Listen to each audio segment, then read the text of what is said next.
Hello everyone, welcome to Jodie's 9 Days of Halloween. We are on day 1 and today we are going to look at Saw 2. Saw 2 was directed by Darren Lynn Boseman. Sorry if I say that wrong, and sorry if I say any of this wrong. It stars Donnie Wahlberg as Detective Matthews, Tobin Bell as John Kramer, Saw, Shawnee Smith as Amanda, Eric Knudsen as Daniel Matthews, Frankie G.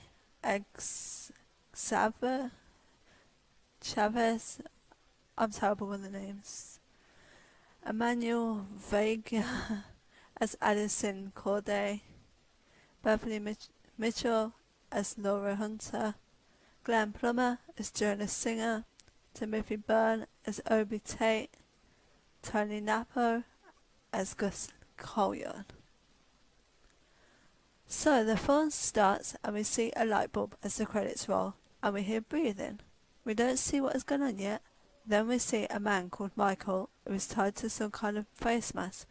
Jigsaw comes on the TV telling him what he needs to know and where to find the key, giving him an X-ray picture of a key in his eye. This looks really cool, like the whole scene just looks really good. So Michael gets a scalpel but finds he can't do it. And I don't blame him. I won't be able to do it. And the camera then starts spinning rapidly, showing Michael and the timer as it goes down and runs out, killing him. We then start the film properly with Detective Matthews, who is picking his son Daniel up from prison. So did Matthews frame his own son? We don't know. And I don't think we find out either. We find out that Matthews is a bit of an arse to Daniel. In general, Matthews is not a nice person. So Matthews is called to work and we find out he's covering the murder of Michael, the guy from the start of the film. And it seems they are trying to find Jigsaw. Matthews sees a note written on the ceiling for him. We also find Matthews is going through a divorce right now. It's not too surprising. So what seems like the next morning, a SWAT team and Matthews go into a warehouse type building to find Jigsaw, and he is there, but not as Jigsaw, he's there as like a puppet or something like that.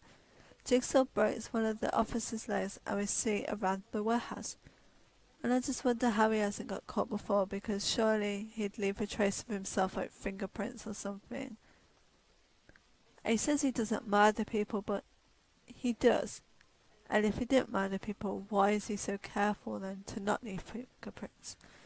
So Matthews finally catches John, and I'm sat here thinking it isn't him, but it is him. Matthews uncovers the TV screen, and this is where it begins. He realises Daniel is there, as well as 4 or 5 other people.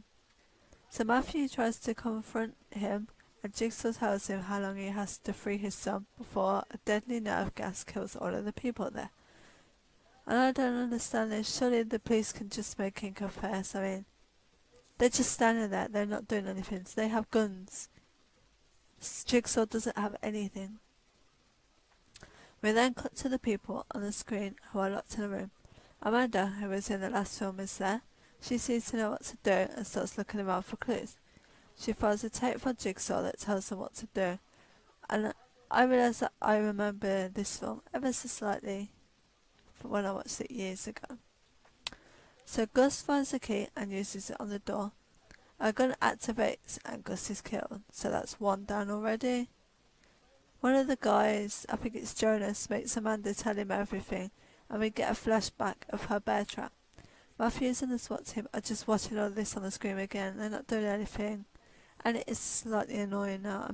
They've just watched someone die. Jigsaw tells Matthews he has cancer and he is dying, so if Matthews wants to kill him, then just do it. We also get a lot of unimportant conversations between the SWAT team, and I don't really care, I just want to see the house again. So we cut back to the house and the safe is now open. One of the guys starts walking around and everyone is coughing up blood and it looks disgusting. Savia, I think, tries to exit, which of course doesn't work. Why would you so make it so easy? So John wants to encourage Matthews to be his friend, and of course he doesn't want to. A psycho killer wants you to be his friend when his son is going to die. and it's his fault. And John looks really bad. You can actually tell he's dying. Just the makeup on him looks really good. So Jonas wants them all to work together, and one of the girls opens the door. And nothing in the whole world would make me go down there because it is dark. And one thing I noticed is the lack of music in every scene. There's like no build-up music or anything. And we're half an hour in without much happening. So Obi, one of the guys, finds a note, and they all turn against him as Laura remembers he kidnapped her. So Xavier slits Obi's throat, and it's all a bit strange because there's no blood, there's just a mark, and Obi goes inside the cage thing. A fire starts and Obi is trapped. He finally gets his head out, but he dies. So we cut back to the police, and I don't really care about the police, and John's saying he wants a cure for cancer. We find out John's history, which isn't much, that he killed himself and failed. No one wanted everyone else to appreciate their life. So one of the guys comes across the door, and it seems Laura is dying worse now than anyone else, even though they have been put there the same amount of time. And this room is very yellow. One of the guys puts a tape into the player, and we are shown a pit full of needles. Xavier throws Amanda into the pit to look for the key, but they're too late. Now Xavier wants to go off on his own. The SWAT team is still not doing anything at all. They're just watching people get tortured and killed, and they're not doing anything about it. And I know this is a film, but still. The most interesting person so far is actually Jigsaw in this film. Like, I don't care about Matthews at all, and he's the main character, but he's not likeable. So we find out Matthews read all the people in the house, and this is how they are all connected. So we get back to the room, and we find out all the people have numbers on their necks for the safe, and all of the people are still puking blood, and it's disgusting. Xavier and Jonas have a fight. Xavier kills Jonas, and Jonas is actually one of the people I like. The rest of the group find out Daniel is Matthew's son, and he framed them, blah blah blah, we don't really care. And Laura finally dies. And I just want to know, how did Laura die first? I mean, they were put in there at the same time, but whatever. We cut to the police again, and I'm really tired. I just want to see the people in the house. I don't care about the police at all. Addison, one of the girls, finds an antidote, but Xavier is coming for her. She realises her hands are trapped in there. A rose is in the hole. She just put her hand in there. Xavier reads an umbrella in it and leaves her, and we see lighting effects as Addison dies. Matthews wants to shoot Jigsaw, but he wants to take him to his son. So Matthews drives to the house, and the SWAT team find out too, but they've gone to the wrong house. But what I want to know is, why would he go there on his own, unprotected or anything? I mean, he knows there's gas in there. He knows he could die in there. And yet again, in American films, nobody turns the light on. So we see the same room as the first Saw, and I actually like that. Amanda and Daniel are running from Xavier, and when she catches up to them, wants to kill them to read the back of their neck. But Amanda then says, how can he kill them and read the back of his neck?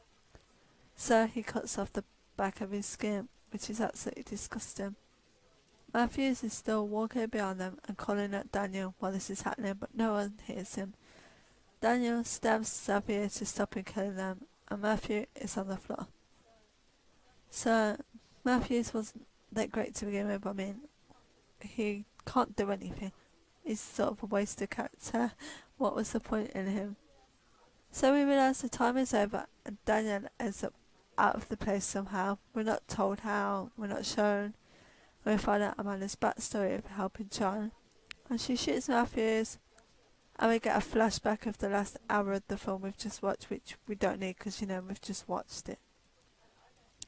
And I don't get, why was Amanda in on it the whole time? She was upset and crying throughout the whole film, and it feels like this plot was added at the last minute without much thought, and it's so disappointing. Okay, and I really like the idea of it all. I hated all of the police scenes, and none of the characters were likeable at all except Jonas. I really like the fact they had numbers on the net and they actually deteriorated throughout the time there. I hated the plot twist with Amanda, and I hated the scenes with Matthew and Jigsaw. Matthew was the most pointless character there, and Jigsaw he wasn't that great really. I hated the end and the fact that Amanda's carry on Jigsaw's legacy, even though she was made to be put in there once. She knows how it feels, so why would she suddenly do it? It's a rubbish idea, and it's really bumped my score there. I give this a 2 out of 5. I might watch it again, but I wouldn't make it one of my favourites. Okay guys, don't comment your opinions below. Did you like it? Didn't you like it? And why? And don't forget to like and subscribe for more videos. Come back tomorrow for day 2 of Jodie's Halloween reviews.